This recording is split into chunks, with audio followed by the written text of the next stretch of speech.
Robert Wilson, avant-garde theater legend, dies at 83.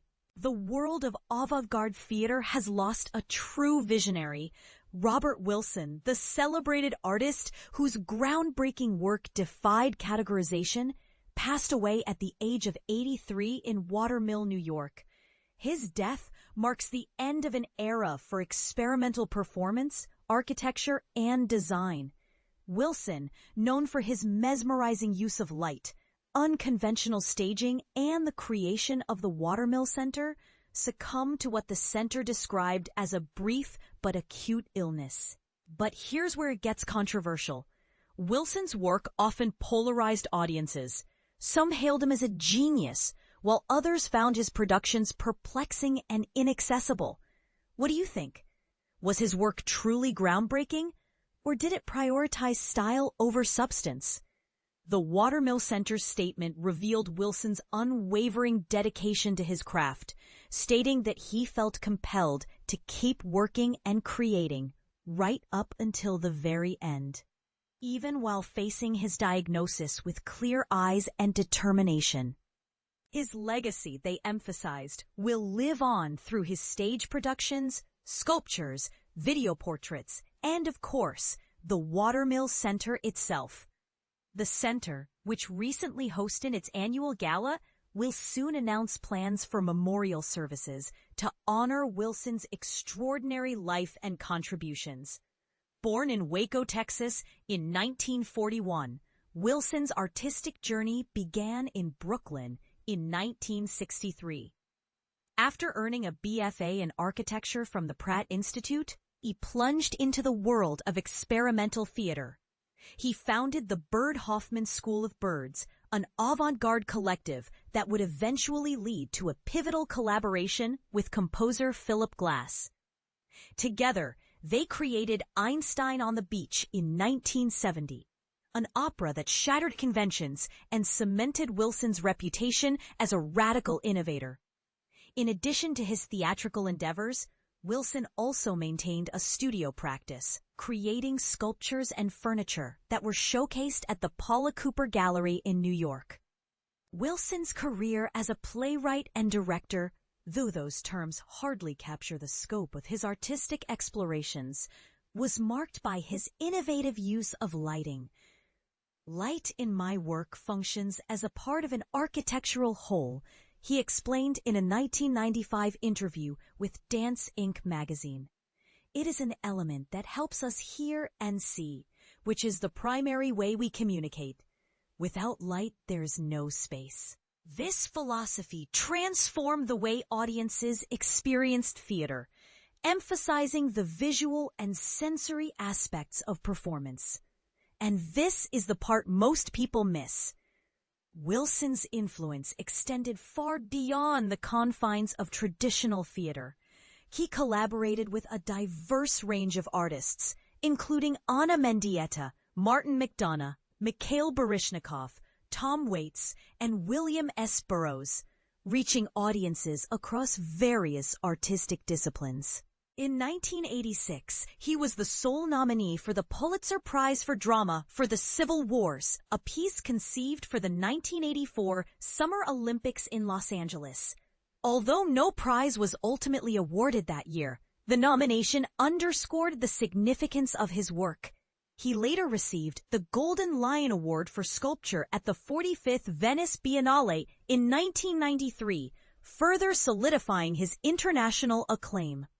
Perhaps one of Wilson's most enduring legacies is the Watermill Center, which he founded in 1991. Located on Long Island, this interdisciplinary laboratory serves as a unique space for artists and humanists to explore new ideas and push creative boundaries. Housed in a repurposed Western Union research facility, the center hosts over 200 artists annually through its renowned Artist in Residence program. It's not quite a museum, nor is it simply a residency program. It's a hybrid space that fosters experimentation and collaboration.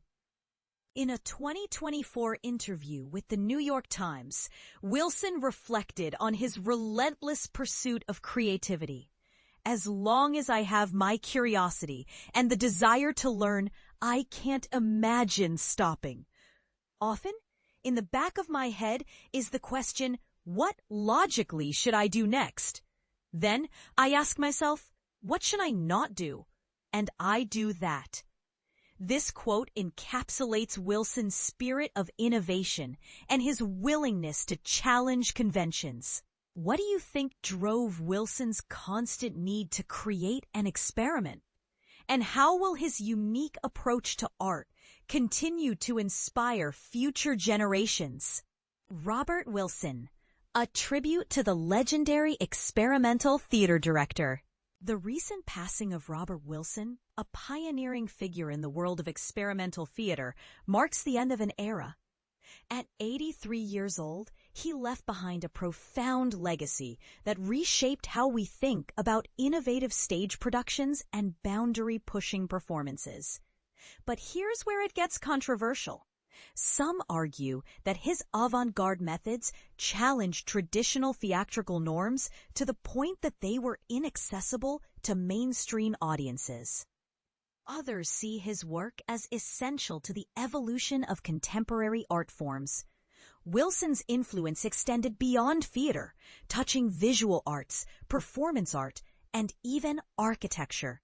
His unique approach, emphasizing immersive experiences, striking visual aesthetics, and experimental techniques, opened new paths for artists willing to push the envelope.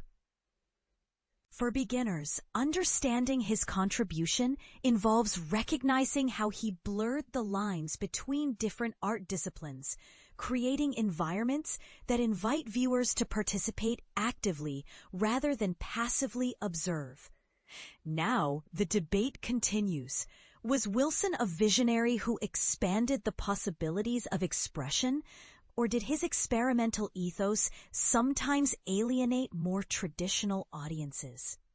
Do you believe his bold choices paved the way for future artistic innovation, or alienated the very communities he aimed to inspire? Feel free to share your thoughts and opinions. This is a conversation that's far from over. Remembering Robert Wilson, theater director and visual artist, a giant of the avant-garde stage, has left us. Robert Wilson, the groundbreaking theater innovator, visual artist, and dramatist, has passed away at the age of 83.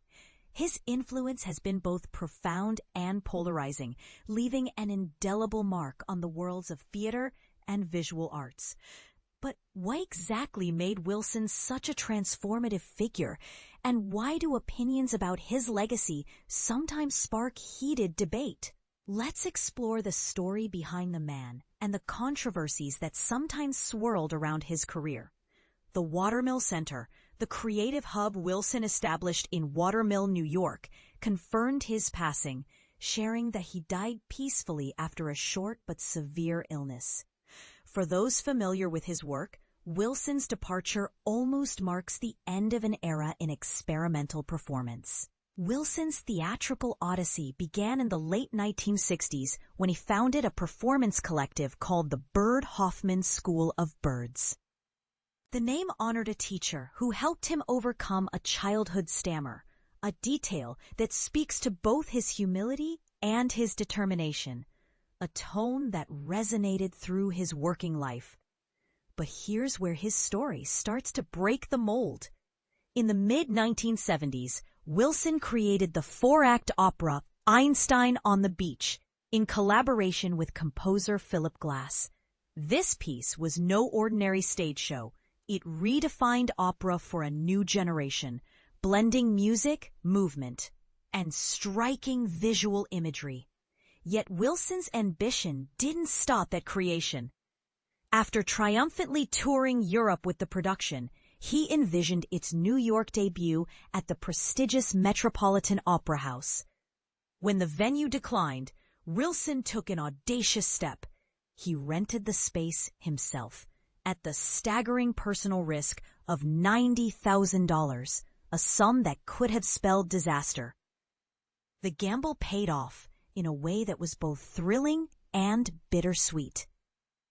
The performances sold out, drawing an eclectic mix of die-hard opera fans and those new to the genre, although they still ended up in debt afterward. But as Wilson later reflected, those bold evenings cemented his and Philip Glass's places in theatrical history. And this is the part most people miss. True artistic breakthroughs often demand risks most would never dream of taking. Wilson's creative vision knew no bounds. He was behind iconic silent operas such as Deaf Man Glantz and the monumental 12-hour The Life and Times of Joseph Stalin. Works that continue to spark conversations about what theater can and should be. Is it about entertainment, critique, endurance, or something more abstract? These questions often lie at the heart of debates among Wilson's fans and detractors. Beyond his original creations, Wilson lent his unique directing style to classics by William Shakespeare, such as King Lear and The Tempest, and to works by Anton Chekhov, including Swan Song. More recently, he staged Ubu in Palma de Mallorca and directed acclaimed actress Isabel Huppert in Mary Said What She Said in London. His guiding principle in creating theater was simple yet contentious.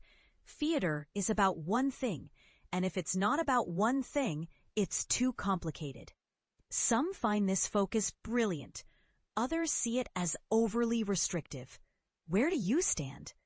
Wilson's artistic reach extended beyond the stage. As a visual artist, he produced sculptures, designed furniture, and crafted intricate drawings. His talent was internationally recognized in 1993 when he received the prestigious Golden Lion Award at the Venice Biennale for his sculptural work, a testament to his creative versatility. Yet when pressed to explain his own art, Wilson demurred. "I don't think I'm very good at explaining my work," he once confessed, "but it is something you experience." Perhaps this mystery is what made his art so magnetic or so divisive. His distinguished career was showered with honors, including the Drama Desk Award for Direction in 1971, a Pulitzer Prize nomination for drama in 1986, and the coveted Olivier Award for Best Opera in 2013. Wilson's collaborations read like a who's who of the avant-garde and pop culture. He worked with Tom Waits, Mikhail Baryshnikov, Martin McDonagh, Allen Ginsberg, Laurie Anderson, Tilda Swinton, Jim Jarmusch, and even Lady Gaga. During Gaga's art pop phase, Wilson designed the elaborate set for her 2013 MTV Video Music Awards performance and later featured her in a celebrated exhibition at the Louvre. Wilson once described Gaga's presence as nothing short of total concentration and power, a fascinating convergence of high art and pop spectacle. But is this fusion of the avant-garde with mainstream celebrity culture a dilution of artistic integrity? Or is it evidence of art's evolving boundaries? Let's hear your thoughts. Wilson is survived by his sister Suzanne and his niece Laurie, with memorials anticipated in the coming weeks. As the Watermill Center poignantly stated, his works have touched, inspired, and influenced generations of artists and audiences since the 1960s. Robert Wilson left the world with questions about art, about risk, about clarity and confusion, and the very purpose of performance. Do you believe his fearless experimentation elevated the theater or pushed it too far from its roots? Please share your reflections, disagreements, or controversial takes in the comments below. Is true art about pushing boundaries or about honoring tradition? The conversation his legacy inspires is perhaps the greatest tribute to his life's work.